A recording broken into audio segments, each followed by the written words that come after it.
Hi, I'm Major Berman from the Mortgage News Network, and we're here at the Northeast Conference of Mortgage Brokers and Mortgage Professionals. Joined with me is a longtime friend of mine, Joe Amoroso. Long time. It's like 20 years. Yeah, like 20 years, yep, at least. I hate to say it. Yeah. So Joe's a legend in this business, very, very well known. You know, you walk around with this guy, it's difficult to have a conversation because everyone's trying to stop him to talk to him. You're flattering me. But listen, it's true. You have a very well known, and you have a great reputation in this business. But listen, so we're talking about a little bit about how crazy this compliant world that we live in is. Right. So I want to ask you two things. The first thing I want to ask you about is, what has this done actually to improve the client experience in terms of compliance? So, this compliance stuff is being shoved down our throats. No doubt. It's costing us more money to originate these loans. Right. In many cases, it's taking more time Yep. to originate these loans. But what has this done to help the consumer experience? Okay, I got to tell you the truth, I'm not really sure what the answer to that is because we haven't had the situation where a loan is actually closed under these new guidelines. So that remains to be seen. That remains to be seen. But from where I sit and we see what's going on, there's just so much compliance energy that's been put into this. I know that it's had an impact on operations at my company and companies all across the country, and I understand that the intent was to make this a better experience for the consumer. I can tell you this, is that it's probably the best time ever for a consumer to close a loan. They're getting the cleanest loans. They've got more information than they've ever had in the past. Right. I mean, it's being, maybe some of these compliance issues are being shoved upon us as vendors in the business and as lenders and vendors. But we're also forcing that information back to the consumer. So they're getting it, like it or not. The consumer's getting that information. What happens at a closing?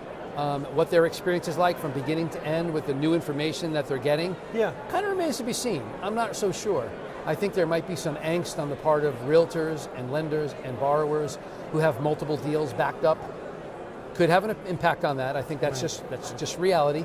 But I don't think anybody should panic yet. I mean, there's a lot of things that have come down the pike already that have impacted our industry and consumers, like QM. We all panicked when QM took place. RESPA, all these things, we all freaked out over Yield it. spread premium, oh my goodness. Oh my God, and here we are. Here we are in 2015 still talking about it. So we'll get through it. We will absolutely get through it, and so will the consumer, by the way. Yeah. You think it's going to get better? You think actually, long term, how's your outlook in the mortgage business? My outlook overall as a mortgage guy, and I think I mentioned this before, I'm a mortgage guy in the title world, in the title settlement world. That is totally, and by the way, that's my shtick, by the way. Okay, that's my marketing thing. It's not shtick, that's my marketing. Listen, you lived in the mortgage world actually on the origination, on the retail and wholesale side for many, many years. So I get it, I kind of get what they're experiencing and everything. So, I think overall it'll probably be a positive thing. A year from now, 2 years from now, we'll look back and say we survived it. It weeded out some of the things that needed to be weeded out in the industry, perhaps. And then I also think that there's a lot of title companies out there that are looking upon this as this huge business interruption thing coming upon them, whereas I'm looking at it as an opportunity to gain market share. So, let me ask you a question. Are you doing anything with your clients to help them from a technology standpoint? I'm so glad you asked that. I'm so glad you asked that. Absolutely. Actually, I'm working really closely with a technology company that has some software, which is a TRID solution that integrates itself directly into Encompass. And I'm just in the process of signing my deal with them where we'll be able to co-brand it and brand it under my own name and offer it to national clients as well as the small clients next door. Small guys that are licensed in one state or multiple states, like we are as a lender, as a vendor, a lender that's in that same situation, and offer them a solution that is low cost and really sweet from a compliance standpoint, because it just tracks things along the way from the LE to the closing disclosure, and also produces reports that are so important in the event of an audit.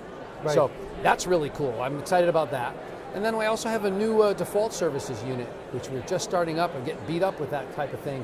There's so many servicers out there right now that need default services, mortgage modifications, bring downs, current owner searches. It's just so many different things that are required as for servicing companies that I'm kind of jumping into that side of the business too with both feet.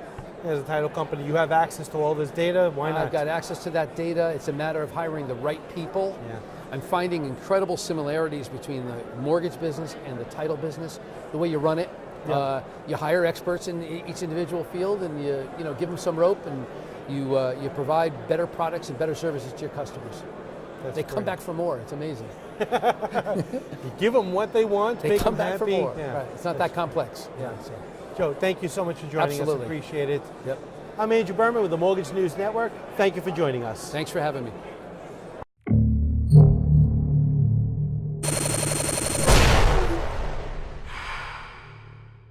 This is Mortgage News Network.